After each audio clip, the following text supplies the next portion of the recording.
V'tzivanu la'asok b'divrei Torah. La'asok b'divrei Torah. La'asok b'divrei Torah. La'asok b'divrei Torah. La'asok b'divrei Torah. Okay, so I think we'll be a little bit lighthearted this evening. But in that vein, I just want to check something very, very quickly, if I may. So, hello. We've got a crowd tonight. No, yeah, we used to get 15, 20 people, so I'm not sure. But they're also online. So, bear with me for 1 second. So, that's why I just need to check something. Okay. So there was I was just recently introduced to. Monsa, what is this? It is mulberry jam. Ooh. Do you expect me to give this to my wife? Once it leaves my hands, I know nothing. Nothing. Fair enough. I'm good with that. Thank you very much. So, there's a. I spent some time with someone. Where did that go? Let me find that again. And I was talking with someone, and he turned me on to a text. And the text is this amazing, amazing text by this phenomenal rabbi, who was considered this great Rabbi Kanievsky, died only a couple of years ago. Scholar, rabbi's rabbi. And he takes and creates 30 chapters. One, and it's based on the letters of the alphabet. So Aleph, the chapter is on emet, or truth. Okay. Gimel, the chapters on Gimel Chasadim, or acts of loving kindness.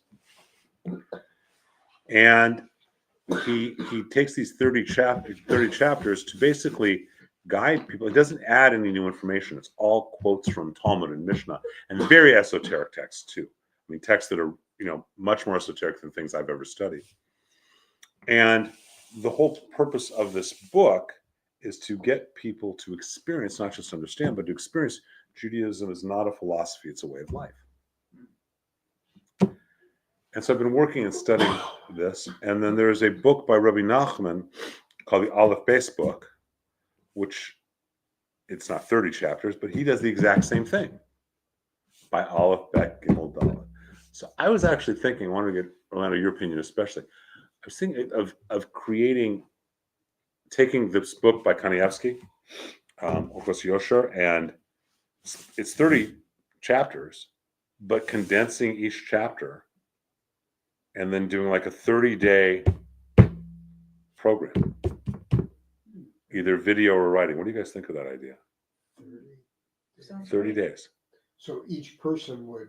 No, I'll do something so that every person, whether, I'm not sure if it's a video of 15, 20 minutes, if it's a writing, an email, but a document, or if it's a class even, whether it's online or in person.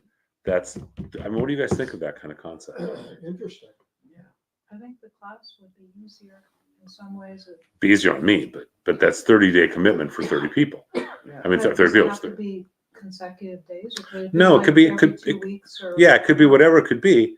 I'm just actually thinking that it would be interesting to do it in 30 days. Like, Rick Warren did an amazing book years ago called Purpose-Driven Life, 40-day program. Right. But here's a 30-day program. But I realized that Rabbi Nachman did something similar. This rabbi's done it, and the information is there. It's just about making it smaller, more accessible to the non-Orthodox practitioner, and in English, and that there is something to be said that you can make a commitment for 15 minutes, 20 minutes every day for a month. Does that change? And maybe it's about recording 30 of them in a row, and then people can do it and get it to their email box every day. Or maybe that's an answer too. We can record it 10 in 1 day. Right. Knock them out. Interesting. Yeah. It'd be sort of like what we're doing here, going through, but we're doing this slowly and. Right, but it would be it's really a way of life rather than reading Just this study, and interpreting this, Do you want it spread out 1 unit per day for 30 days, or do you want to put it out there and then have people do it as they have time? Kind of I think it'd be interesting to do. I think there's something to be said about taking a month to change your life. Okay. I think that's really interesting. I know that I did a whole program years ago, and it's a series of. Do we buy them? I don't think they're by home. I know I have copies of sets of my home. I don't think we ever got it for the temple. But there's this Torah program, this books that are about this wide, and it's a little bit of study every day. 10, 15 minutes of study every single day. And there's a little piece on the Torah portion of the week, and a little piece on Musar and ethics, a little piece on Jewish mysticism, a little piece on Talmud, and a little piece on Halakha, the law. It's literally 10 minutes of reading every day. And I will tell you that it changed my life. They did 2 different sets that I did spent the year doing. The amount of knowledge you gain when you start doing a little drop every single day for even a few minutes. I mean, think about when you were dancing, right?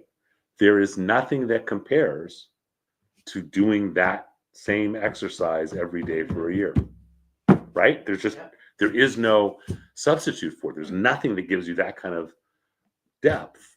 But when you're really doing it every single day for a few minutes, so it's just something I'm thinking about. Yeah, it's interesting. So just a thought. Okay, we have Hanukkah party on the 27th. We have no class on this Monday night, or until after January 1st. My boys are playing golf in the desert this coming weekend, so I have a. Which desert? The Sinai? Not yet. That's July. Oh, But no, the Inland Empire. Oh, yeah. Which is just so confusing to me. How San Bernardino is called an empire. I don't understand. I don't get it. So no, the Inland Empire. So we're gonna be out in Soboba Springs, wherever the heck that is. Sounds exotic. No, I think it's something. Anyhow, that's where the terms are. it's just out there. So yeah, and then we have right after Christmas and not New Year's. So we'll start again. So let's do a little bit of studying, then a little bit about Hanukkah. December 27th, we're having Shabbat Hanukkah at Stonehouse. And do you have a Bible? Do you need a Bible? Hold on. And can you get one? You got it. Have fun. And I brought this tonight. that's going to help. Although with that size print, I don't know that's going to help that much. By the way, did you notice I'm wearing my Hanukkah sweatshirt? I saw that. Yeah. It's one of my Hanukkah Oh, sweatshirts. there's no reindeers. No, but this is how I roll. So, I have that at home. I should have brought it. so that's right. There we go. So want to do a little bit of studying with this, and then also go into a little bit. So let's go where we were. Let's also talk a little bit about This Hanukkah. is, I forgot the joke. It's okay. I got it marked. So we got Noah. All right. Please, someone. This is chapter 6, verse 6 or 7, I believe. 9? Could be 9. I don't have my glasses on, which I probably should be wearing. Yeah, 9. Okay. So great line. These are the offspring of Noah. Noah was a righteous man, perfect in his generations. So there's a great conversation. Now he was a great man in the midst of evil. Everyone else is evil around that time. And we know that because there's going to be a flood. Is it easier to be a great man in the midst of evil, or a great man in the midst of great?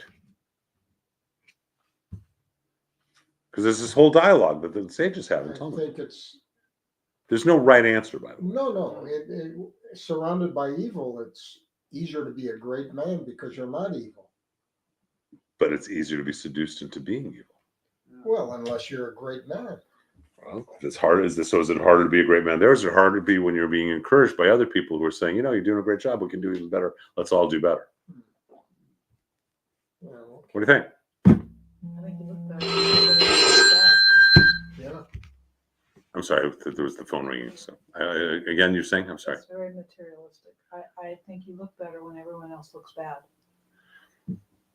You do in comparison, but is it easier to be good? It says he was perfect in his generations.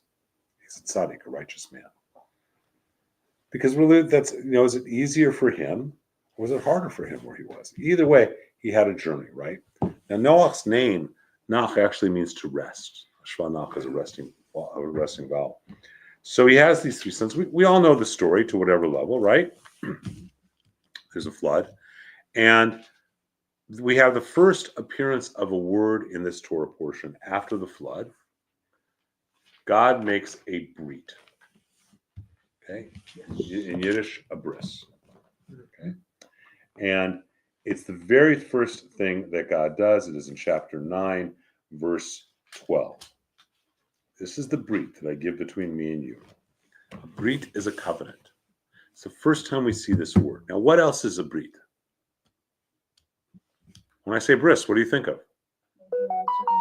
Yeah, it's a covenant. It's a covenant, okay? In a covenant, both parties are doing something, and there's a commitment. This is the covenant that God sends a rainbow and promises, I'll never destroy the world by water again. So when it's raining and flooding, I'm not worried. Hurricanes don't concern me. Fires, earthquakes, he doesn't say he's not going to do that. Okay, so he's we have this covenant between God and Noah. And we have this wonderful piece. It's 10 generations from Adam to Noah, and then 9 generations later, we have this man named Terach. And as we see in chapter 11, verse number 26, Terach is the father of a son named Avram. Okay? Who was Terach? Terach was an idol maker. He made idols for a living. Who was Avram?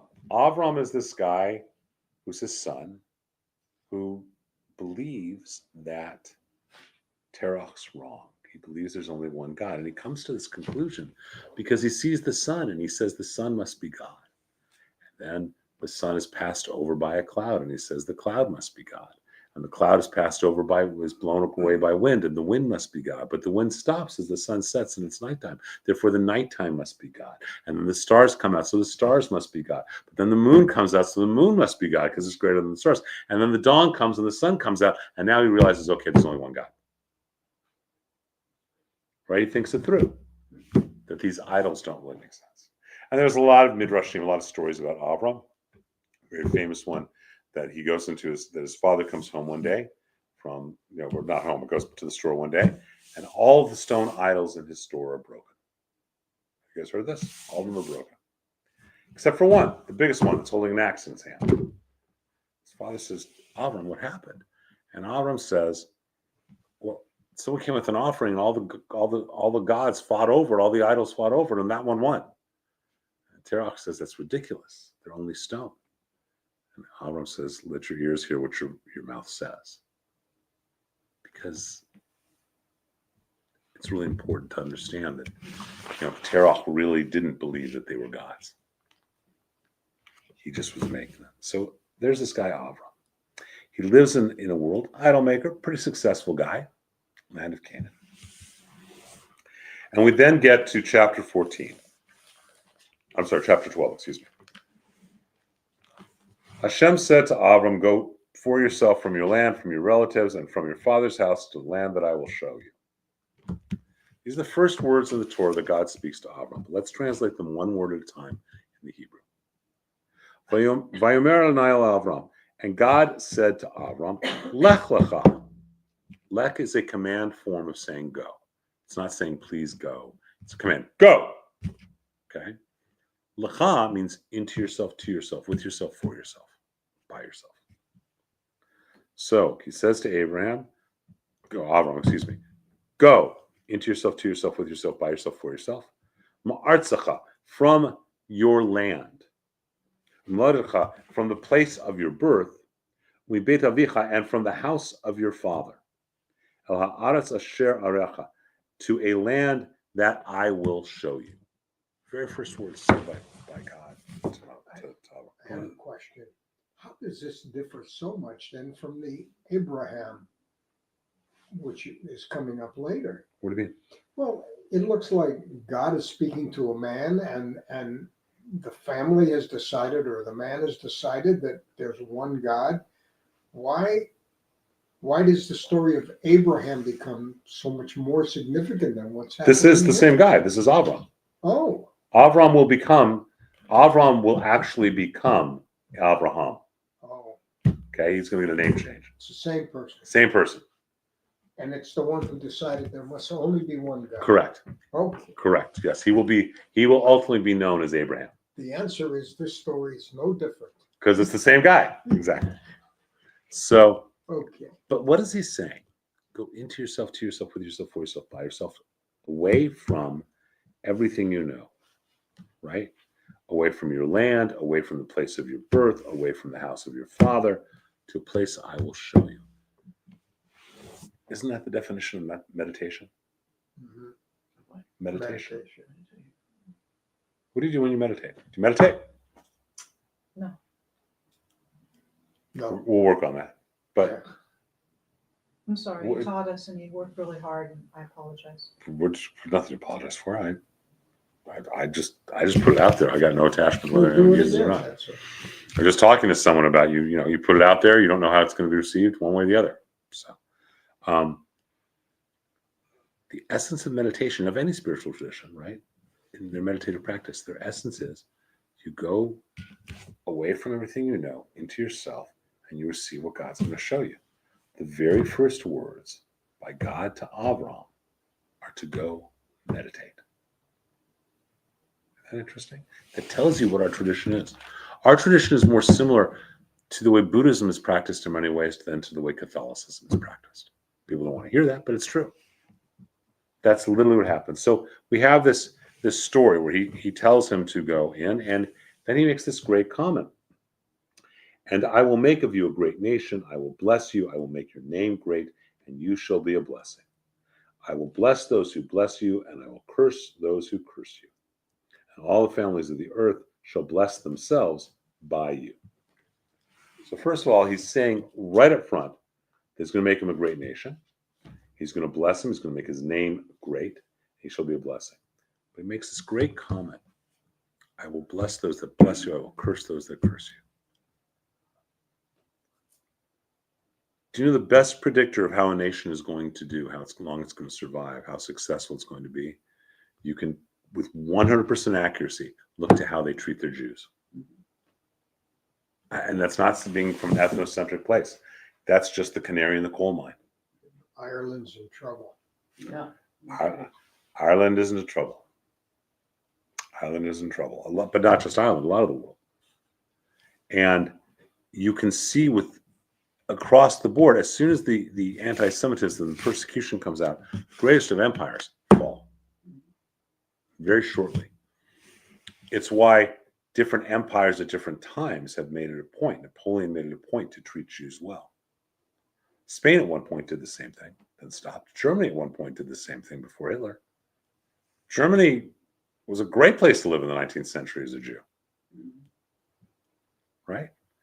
So we are the canary in the coal mine. And maybe that's just because on an intellectual level, when you see that the majority are persecuting the minority because of their religion, you know that the culture is destroying itself. Or maybe it's just as simple as this. I will bless those who bless you. I will curse those who curse you. It's as simple as that. So this is where that line actually happens. Avram meets this woman, and her name is Sarai, and they get married and they get together. And again, he's been promised that they're going to have children. He's going to have this great nation. He's going to have offspring. The problem is she's not getting pregnant. Okay, it's not working, and she's not getting pregnant.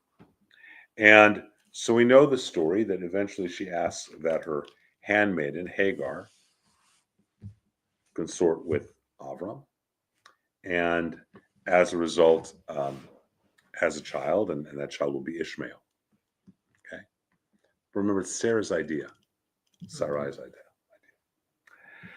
In chapter 17, it says a really, who wants to read the very beginning of chapter 17, verse 1?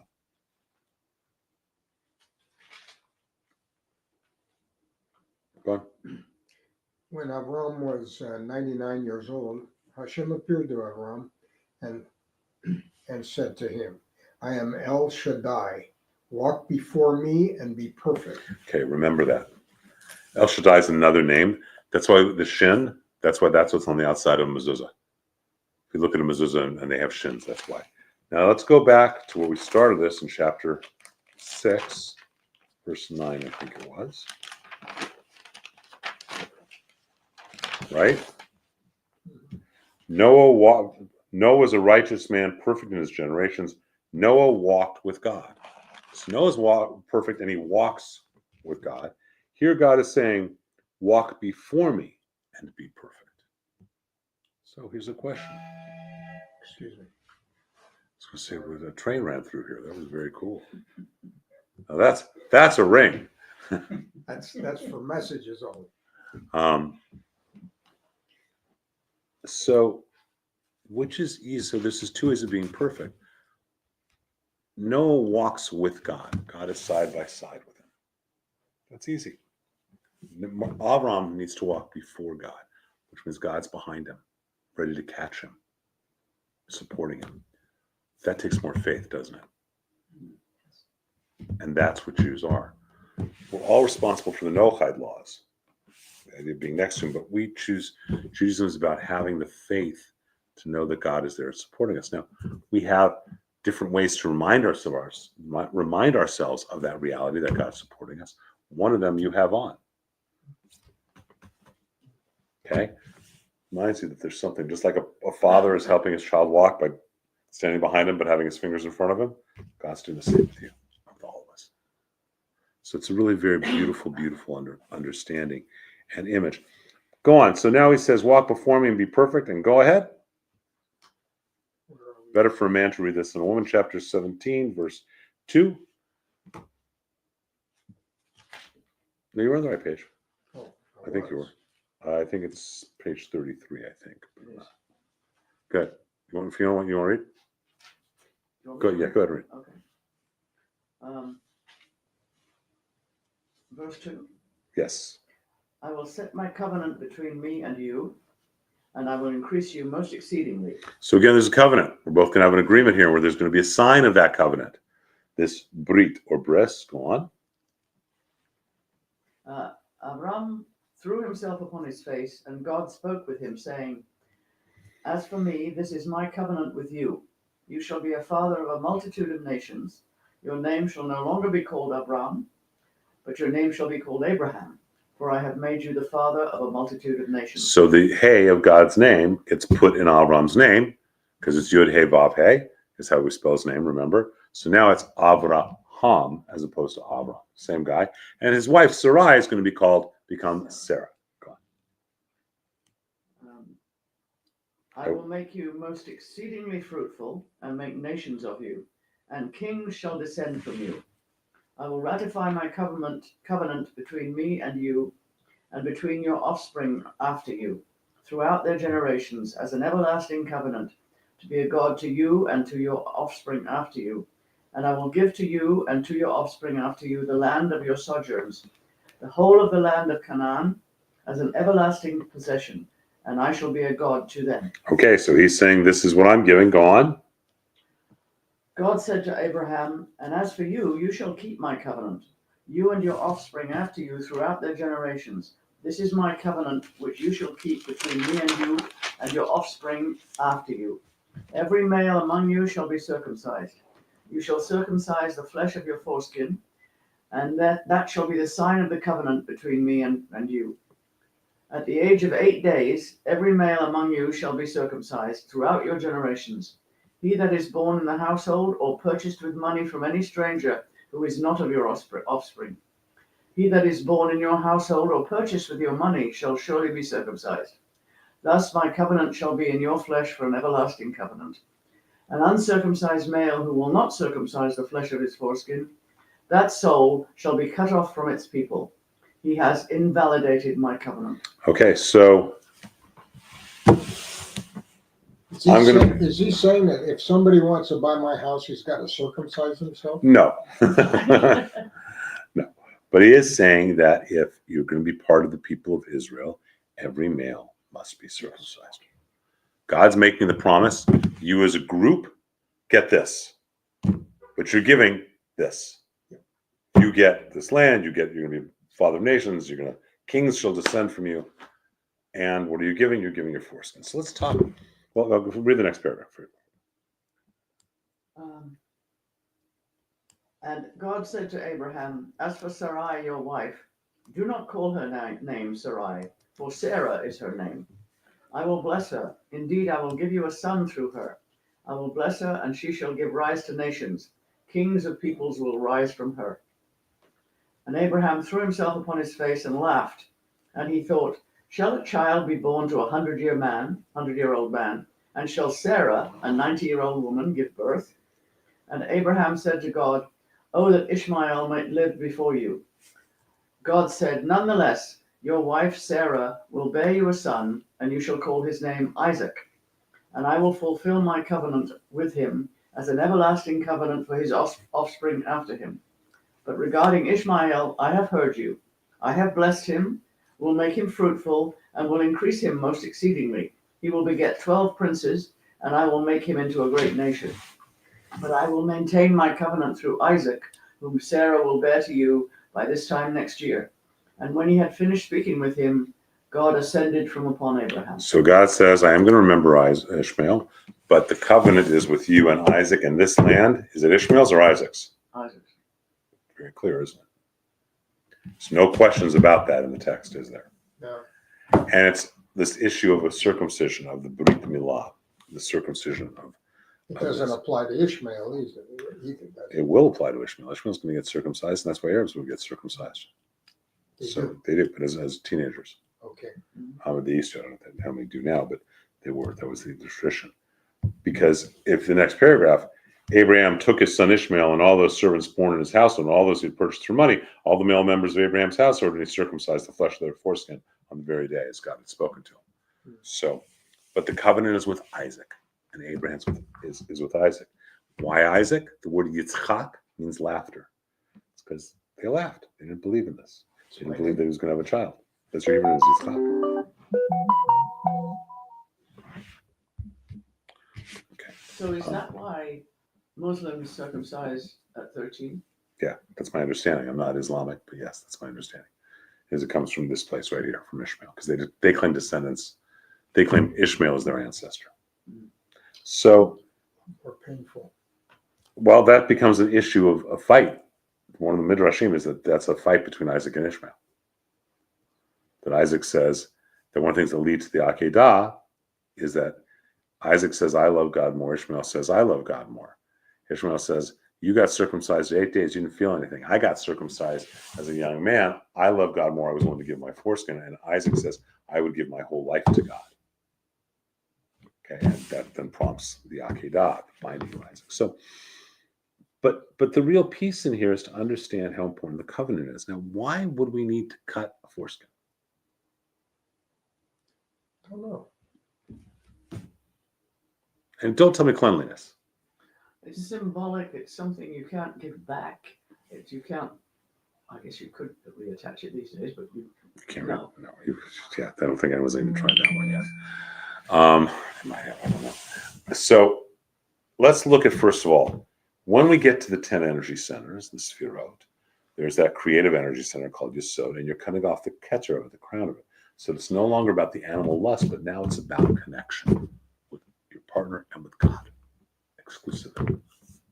But the argument that's often said, there's a whole movement to prohibit circumcision. Are you guys aware of that? Of Oh, course. yeah. Okay. And ironically, it's pretty much all led by women. Who's that Australian actor that's always carrying on about that? Oh, I know a Australian actor. I didn't know about an actor doing. Pretty famous, stop mutilating your children, that kind of thing. So the simple answer, and first of all, 8 days because they've lived through a whole cycle of a week.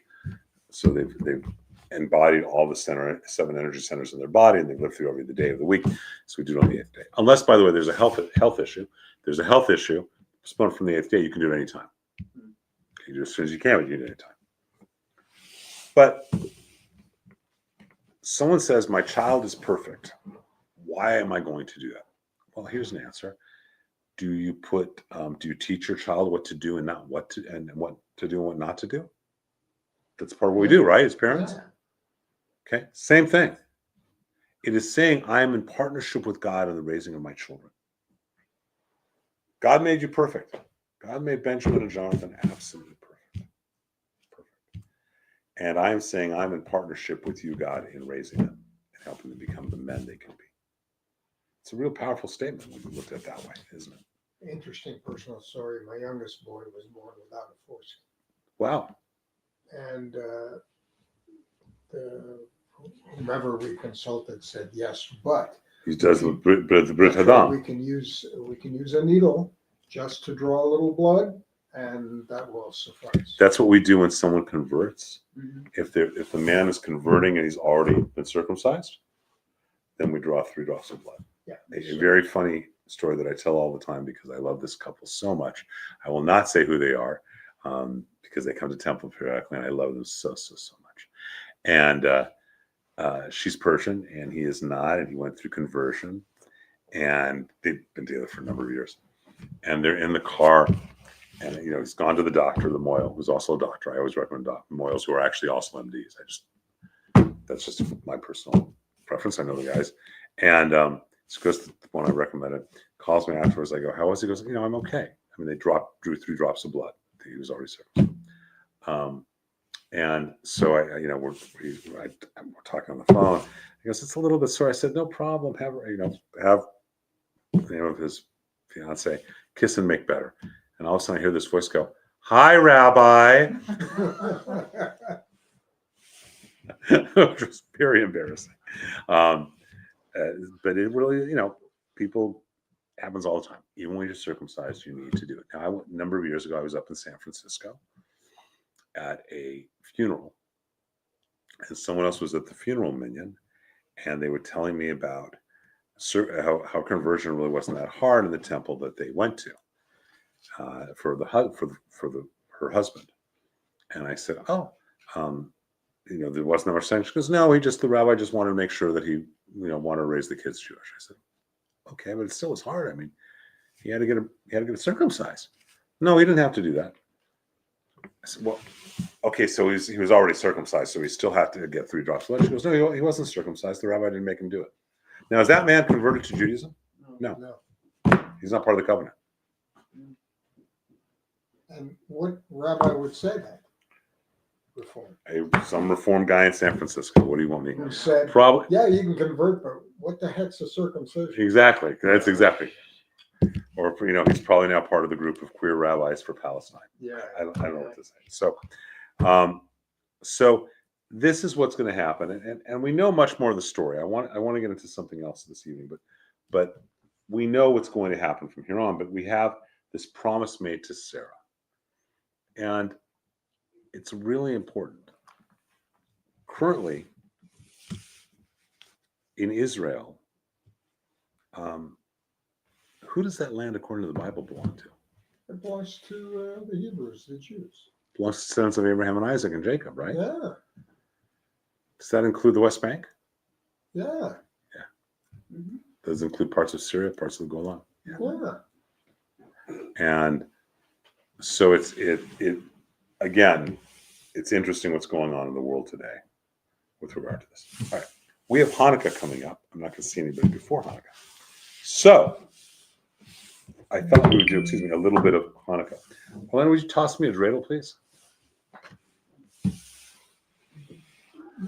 You mentioned that the group, and I know we're going to get into it, the massive army by the David size, the Maccabees, that they were Greeks, Hellenistic Greeks. I thought that they were Greek religion Syrians, but There were Seleucids. Seleucids. Yeah, the Seleucid Greeks, which I actually don't know they're called Hellenistic. I don't know enough about Greco. And some of the Jews were also following that. The Jews always follow the wrong guys. Yeah. So no dreidels? I thought we had a dreidel. No? Okay. So what are we doing? So what is the miracle of Hanukkah? There's 2 miracles. Okay, there's the biblical miracle that it is the anniversary of Jacob's death, an 8-day festival that is ordained. We're going to start that when we get to Genesis chapter 20. Why, thank you. There we go. That'll work. I had a rabbi who told me that the 8 days were really, what's the holiday? Sukkot. Sukkot. That it was Sukkot that was delayed because of the situation in the temple. And then when they Yeah, that's not. reordained the temple, then that was. That's it's called a little sukkah in the Talmud, Yeah. but it's in it, and it is paired with Sukkot, but it is not Sukkot. And so Hanukkah. So okay, I'll come back to that. There's two. Forgive me if I did this, so stop me if I've done this with you, because I've heard it many times. I love it. I don't remember anything. Is the problem? I don't remember. I remember very little of what I say because I'm not really around what I do. So there's two blessings. Did we go over this? Yes. We did go over this. Yes? No? Well, at one time. One is. No, Okay. There's two types of blessings, okay? Blessed are you, Lord God, ruler of the universe, okay? And blessed are you, Lord God, ruler of the universe, who has sanctified us with your commandments, okay? There's two types of brachot. I mean, there's many, but those are the two formulas, basic formulas, okay? If it says, blessed are you, Lord God, ruler of the universe, who sanctifies us with your commandments and commanded us to, it is a biblical commandment. Its roots are in the Bible.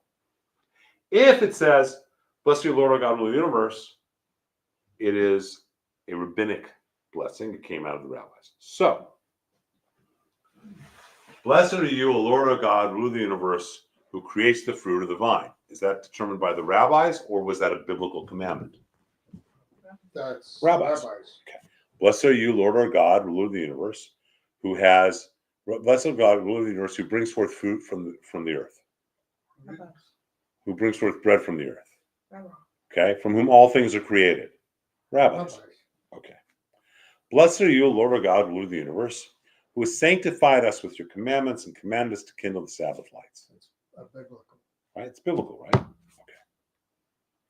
On Hanukkah, there are, forget about the first night we say Shacharyanu, which we say all the time. There's two blessings. Blessed are you, Lord our God, ruler of the universe, who has sanctified us with your commandments and commanded us to kindle the Hanukkah lights. And the second blessing, blessed are you, Lord our God, ruler of the universe, who did wondrous things for our ancestors in days of old this season. Okay? That means, when we just learned, the first one is biblical, the second one is rabbinic. Now we think of Hanukkah, and the word Hanukkah literally means dedication. We think of Hanukkah and we think, okay, it's the Maccabees, right? Which is a celebration of the miracle of a military victory. Little guys beating the big guys. Celebration of the 8 day of oil, 1 days of oil worth 8 days. A celebration of light triumphing over darkness. All these kind of things, right? And the miracle is a military victory. It's not just the oil, it's a military victory that we won. All right, that makes sense. But when it says that it's a biblical commandment, how can that be when the Maccabees happened centuries after we're done with the Bible? Okay. The answer does go back to Sukkot. If you look in chapter 50 of the book of Genesis, chapter 50, Jacob dies. And they're in Egypt. And where are we here? They're in Egypt, and Jacob dies. And Jacob, they mourn him for 70 days. Okay? It says right here in verse 3, chapter 50, Egypt bewailed him for 70 days. Okay? When the bewailing period passed, Joseph spoke to Pharaoh. He wants to go bury his father in the land of Canaan. Travels for 1 day, and then he ordains that there will be a 7-day, there will be this week-long festival, including 8 days, including the day of travel, that he ordains forever for he and his descendants to remember Joseph, or remember Jacob. Okay? With me? No, Okay. This is in chapter 50. I have 50. Jacob has died. And in verse 3, it says, Egypt bewailed him for 70 days. Got that? Yes. So they mourned him for 70 days. They Yes. embalmed him. Yes. They mourned him for 70 days. And then if you look on verse 7, it says, Joseph went up to bury his father. And with him went up all Pharaoh's servants, the elders of the household, so on and so on and so on. And they came to Gorn HaAtad. And there they held a very great and imposing eulogy, and he ordained a 7-day mourning period for his father. Okay? So they mourned him for 70 days. This is, by the way, we get Shiva. 7 days. 70 days. No, they mourned him in Egypt for 70 days. Verse 3. Right? They bewailed him for 70 days. Yeah. And then they had a day of travel, and then that day plus 7 is an 8-day mourning festival for Jacob. With me? We know from oral Torah, from Midrash, that Jacob was born. Jacob is tied to the holiday of Sukkot. Jacob builds things. Okay, he finds structure. He is born on the first night of Sukkot, first day of Sukkot. He dies on the first day of Sukkot. Okay, he is the ancestor that's associated with Sukkot. So he dies on the first day of Sukkot, which is the 15th of Tishrei. And they mourn him for 70 days, excuse me. And then they have this other 8-day festival beginning 70 days later. 70 days after the 15th of Tishrei to the 25th of Kislev. Okay. So our ancestors were doing an 8-day, this is for the commandments, right? They were doing an 8-day mourning festival.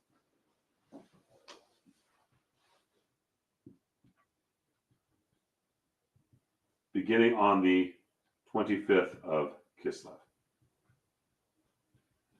With me? That's the biblical commandment, right? It's a command right there. What do we do when we're mourning someone? What do we do? We light a candle, right? That's what we do.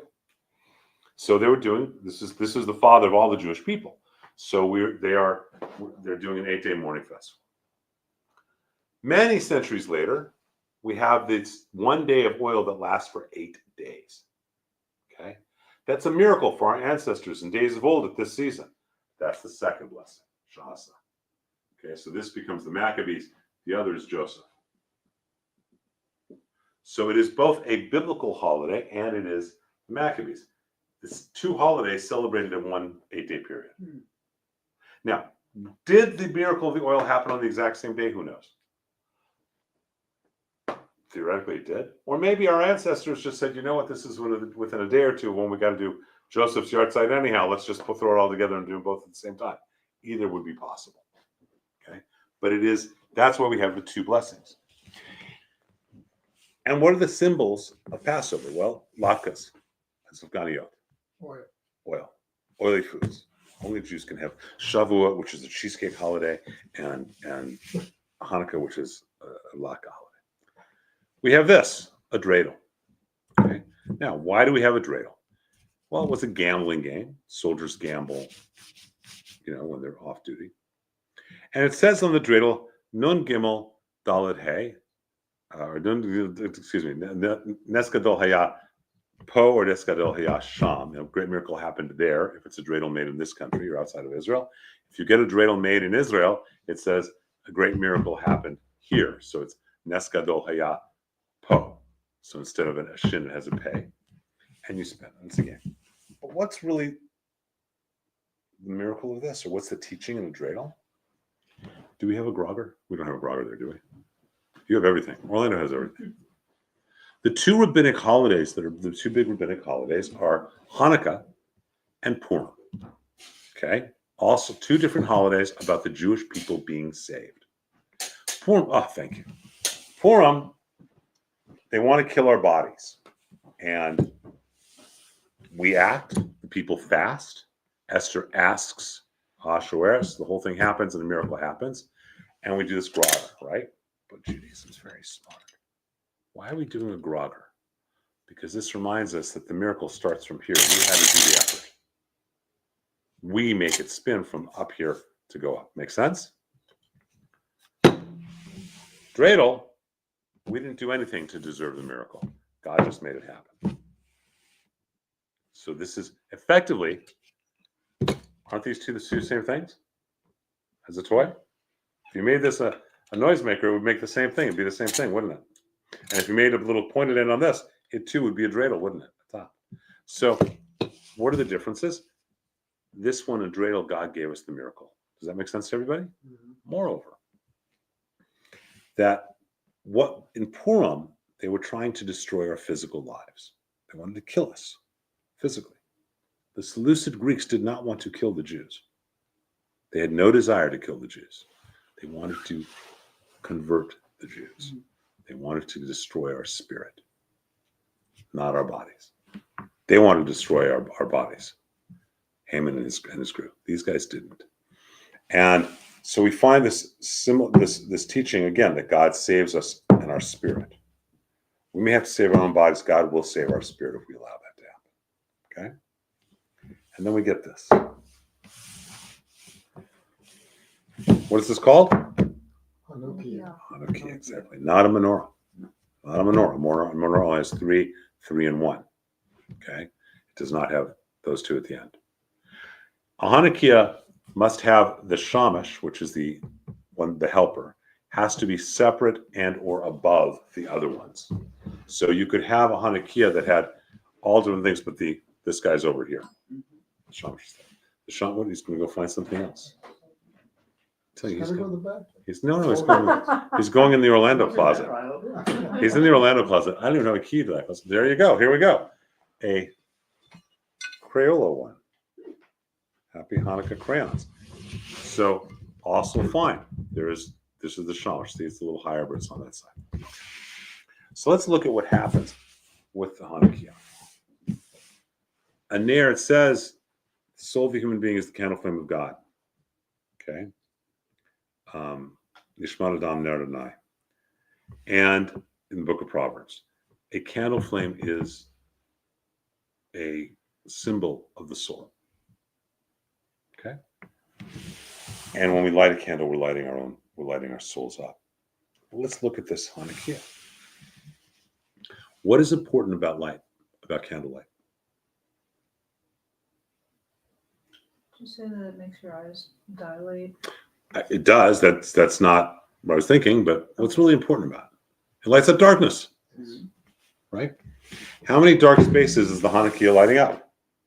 1, 2, 3, 4, 5, 10. 6, 7. 10. 10? 1, 2, 3, 4, 5, 6, 7, 8, 9, 10. Corresponding to the 10 Commandments, corresponding to the 10 Sefirot, the 10 energy centers of the being, corresponding to the 10 utterances of God. And when you light the Hanukkah up, you are lighting up our own souls. Okay, each of the energy centers in that. And so it's a very, very powerful symbol. This is not, again, a menorah looks like that. It's just those 7. This is a Hanukkah. Where does your Hanukkah, where does it have to go? In the window, Why? so people could see. Why? To help I love this, by the way. Yeah. This To is help adorable.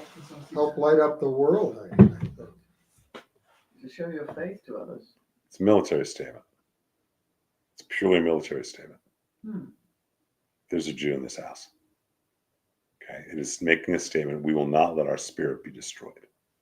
Now, the exception is if you're in times of war, you do not have to put it in the window. For me, I put more in the window. Okay, my house looks like we got this. No, we didn't put up the green lights. Allison doesn't want the green projector light this year. I don't know why. Maybe we should put up the stars. I have a green projector light that projects on the house. It changes from a dreidel to a Hanukkah to stars or something. Is she afraid? No, she just doesn't like it because we got more blue lights this year. And she doesn't like the green. I put blue lights and blue white lights. And I have this big 6-foot blow up dreidel. Put a lens in front of it, a green lens, and it'll come out white. Well, this is what she wants. So, but we're very clear. You want to know where we are? Just in case you weren't wondering, yeah, the rabbi lives here. Okay, you got a problem? Well, let's have a conversation. I have a question about. I have a problem with the candles I bought. I don't want to buy new candles, and they're a little too thin for the openings. Just put a little wax in. Yeah, so I'll light one, and then I'm going to have to heat Yeah, but the bottom of the shamus and then put it in. Yeah, That's okay. yeah, it's fine. Once I light So do you know? this So one. it's just 8 lights. right? Do you know what a traditional Hanukkah is? It's not. We don't use the traditional ones, the ancient ones. They weren't It's oil. candles. It's olive oil. Yeah. We have an olive oil one. It's a pain in the neck. Yeah. And it gets a little tiny flame, and it can last. You don't know how it's going. It's just, and that's why you need a shamash, because you need to have a candle to light each of these oil ones. They have You can't, electric ones you know. now too. But you want to do a candle. You can. Yeah, Candle, olive oil, course. whatever it may be. It's about the flame as well, and it does dilate. It makes you look differently at the world. And when you're looking through the lights of a Hanukkah, it makes you look differently. We have many in our home. I want to say we probably 8, 9, or 10 or something like that. I think I've got 3. Yeah, we got a lot. And it's when also when your kids go to Jewish day school up through first grade, they like make them. And I have 2 kids, so it wasn't like just getting 1 each year. It was 2 of these things. I mean, some of them you can't use anymore. Plus, people give the rabbi. What am I going to get my rabbi? Oh, let's get him a Hanukkah. Okay, so I got lots of these. And on Shabbat, you like Hanukkah first, and then Correct, because once you leave the Shabbat candles, you can't light these. Yeah. Exactly. Is this one of the gifts for this Laka launch? No. Where'd it come from? Well, that's my little, I just brought it because. Oh, okay. I was going to say this is really cool, except I have to scrape off a little bit of the wax. It's a little Creole. I like that a lot. So these are. We have a Hanukkah for Laka launch, don't we? Why do I think we do? We have a really beautiful one, right? Yes, well, you know, Can I see it? We have like some beautiful. These are some gifts for the Laka launch. what do you use at the Hanukkah party? It's outside, it's windy, maybe you use an electric one? Oh, we use a big electric one. Yeah. Yeah. We use a big electric one. I have a good travel one because quite often I used to be away in December. And so you've got a little tiny one that opens up. It's a long one, and the things that you put the candles in, they fit in like a piece underneath. Oh, beautiful. This one, Really good. Yeah, we have some really nice Hanukkahs that are. I don't want to open this up. This is still in this box. But we have all sorts of things for the Laka launch. New Hanukkahs for you, so you can see if you can have more than your rabbi does. I thought I just saw you with the blue one. huh? Didn't I just see you with a small blue one? I'm imagining things. Okay, Oh, this one, is that going? Oh, that's a light up one. yeah. Oh, okay, never mind. So we have all sorts of things. So Hanukkah is about a victory of freedom for our spirit.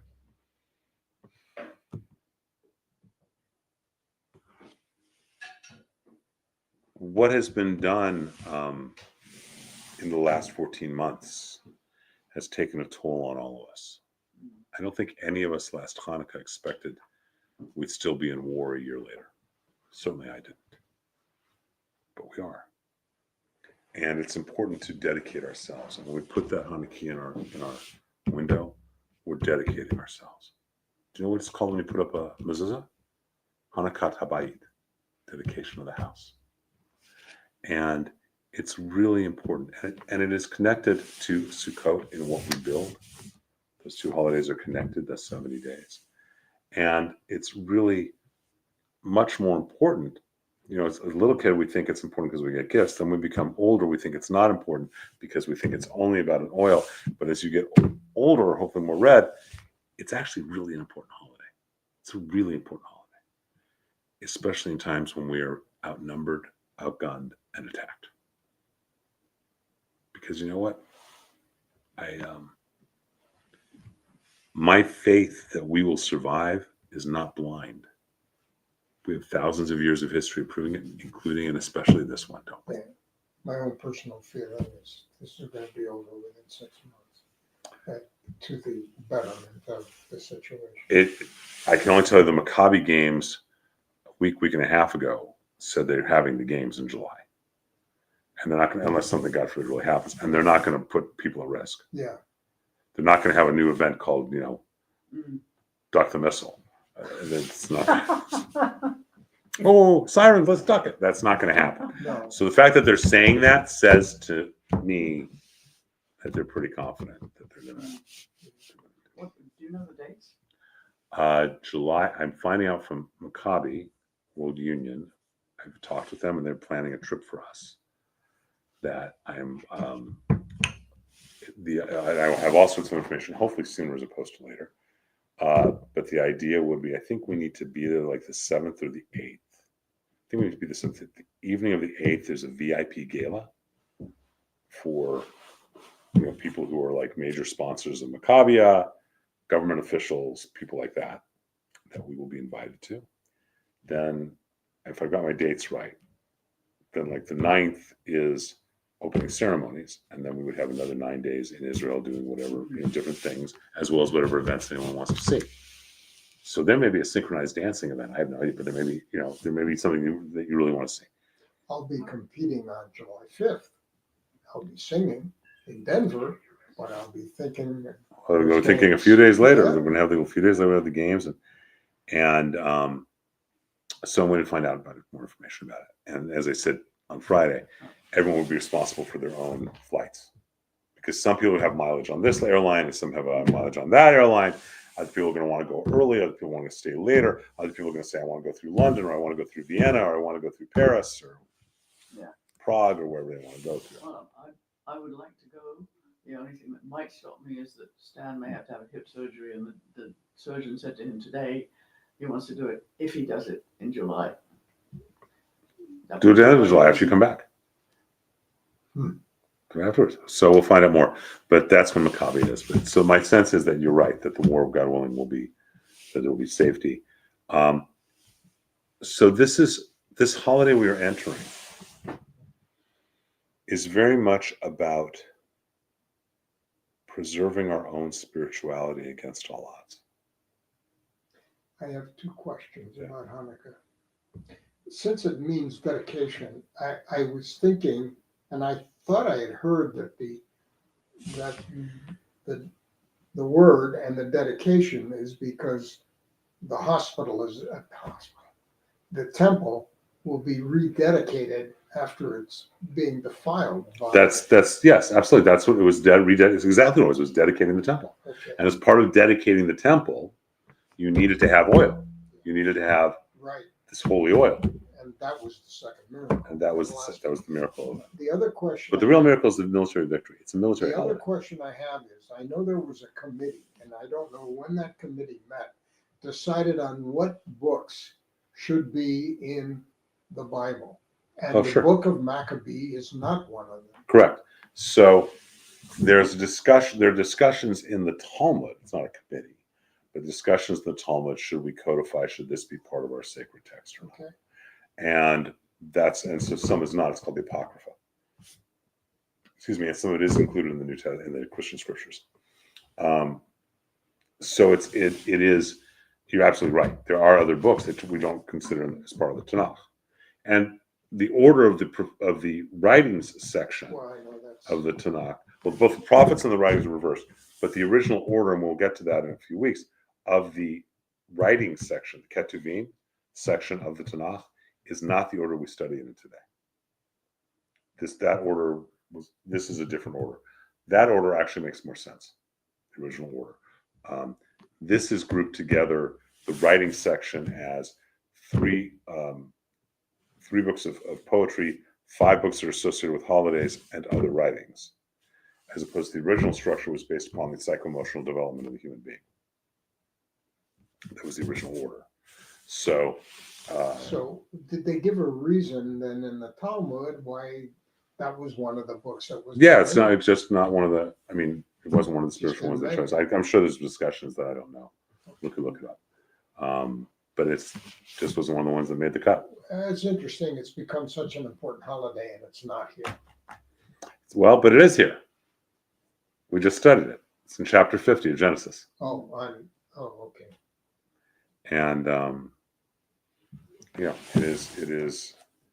I think part of the reason might have been also that this is closed off with the building of the second temple, and that's a good place to stop it. Not remember, the second temple hasn't been destroyed when they're codifying this. Number one, and number two, the Maccabees are only a couple centuries earlier. Maccabees only 2nd century BC. So we're talking about the first temple that was. This is all about this book doesn't go into the second temple. Oh, okay. This book ends with the promises of the second temple being rebuilt, with Ezra and Nehemiah. It doesn't end with it doesn't go into the whole Second Temple period. Okay. So it ends at a good point. So we're going to end it for there because we're going to come back and start after the new year with the Akedah, the binding of Isaac, and then start ripping through some of this stuff. And hopefully we'll see you on the 27th because it's going to be fun. Pizza and French fries, and you guys buy your own drinks. By the way, I have another Ed Midrash about what we read today. Just came in. If God is telling Abram, it was still Abram? Mm-hmm. Okay, telling him to go before me, right? Maybe that was the way for Jews to say, okay, I'm going before God so I can tell everybody about God. Absolutely. Absolutely. It's a great rush for it. It's a great understanding for it. Because we are announcing God as well. Absolutely. And we are a light into the nations in that way. So we're going to be a lot of lights into the nations in a little bit of time. My children my family Hanukkah is way over the top. Because Allison grew up with a Christmas tree. Even though her parents were Jewish, but she grew up with a Christmas tree, like a lot of Reformed Jews did. Hanukkah. In that time period. Hanukkah. Exactly. Hanukkah. And her birthday is in the end of December. So I'm the Grinch who stole Christmas. So I had to make up for it with Hanukkah. And the boys obviously do. So we will take it from there. And we'll how's that for timing? But I don't know who you are. I see this now. Now I'm getting chirps and I don't know what this is. I just get trains and I get dings too, and I also get rings. All right, and we will take it from there after the new year. And we have Hanukkah. Oh, Hanukkah coming up. And let's be honest, we're no longer on the video, right? So we can, I'm going to be really honest. You can leave